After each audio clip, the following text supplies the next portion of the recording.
My name is Abraham Harold Maslow. I was born in New York City, April 1st, 1908.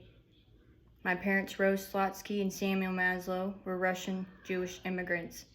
They fled Kiev, Ukraine in the 20th century, running from Tsarist prosecution. In search of a better life, they laid their roots down in America's City of Lights, New York City. My father found work in the barrel repair business, striving to raise his intellectual knowledge in our social class. My mother had no love to give. She had no capability of caring for others, let alone her husband and children. The way she viewed the world and her personal values differed greatly from my own. We never did have much of a relationship. My childhood was filled with hardships. My parents were immigrants, thus I was different. Anti-Semitic groups terrorized me daily at school, throwing rocks at my head.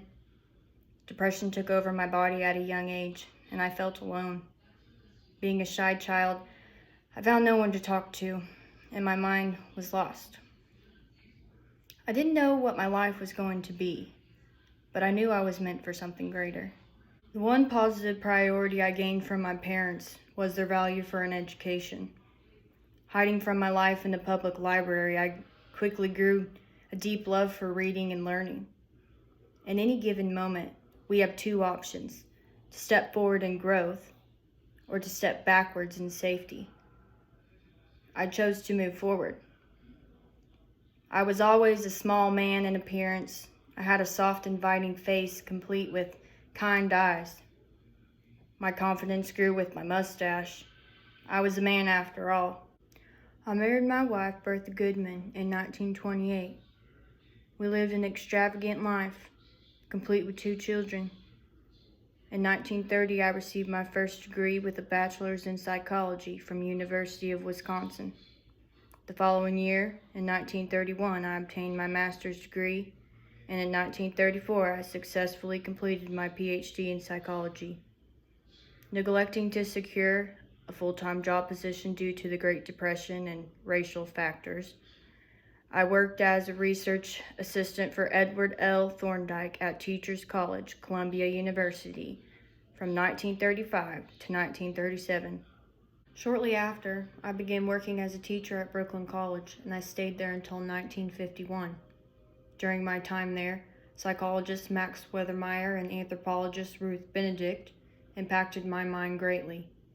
I was heavily interested in analyzing their behaviors as exceptional people and as physiological, healthy human beings. And so I did.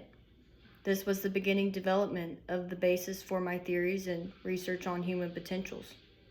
In 1943, I wrote and published a paper called A Theory of Human Motivation. I suggested that people have 5 set of needs that come in a particular order. My theory was that in order to reach self-actualization, one must first satisfy basic and psychological needs. These hierarchy of needs include physiological needs, safety needs, love and belonging, esteem, and self-actualization. Physiological needs such as air, water, food, and shelter, and safety needs such as personal security, employment, and health need to be satisfied before fulfilling love, belonging, and esteem. Once one has fulfilled the first 4 needs, they must then find self-actualization.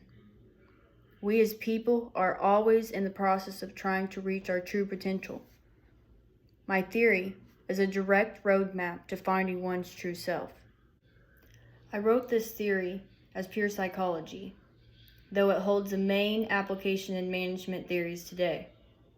The success and effectiveness of my theory of human motivation came with its fair share of criticism. Critics argued that my theory concentrated only on moving up the hierarchy, but neglecting to address how one moves back down the hierarchy. I also was criticized for suggesting that once a need is filled, it will no longer motivate you. Couldn't they see my focus was always moving forward? Later on in my life, I finally attained a high degree of professional recognition. I went on in my career serving on the editorial boards of 16 scholarly journals, and becoming president of the Massachusetts, the New England, and the American Psychological Association. On June 8, 1970, in Menlo Park, California, I died of a heart attack in my home. The hardships and trials I faced throughout my life sculpted the legacy of my theories. If you remember me but for one thing, let these words guide you. If you only have a hammer, you tend to see every problem as a nail.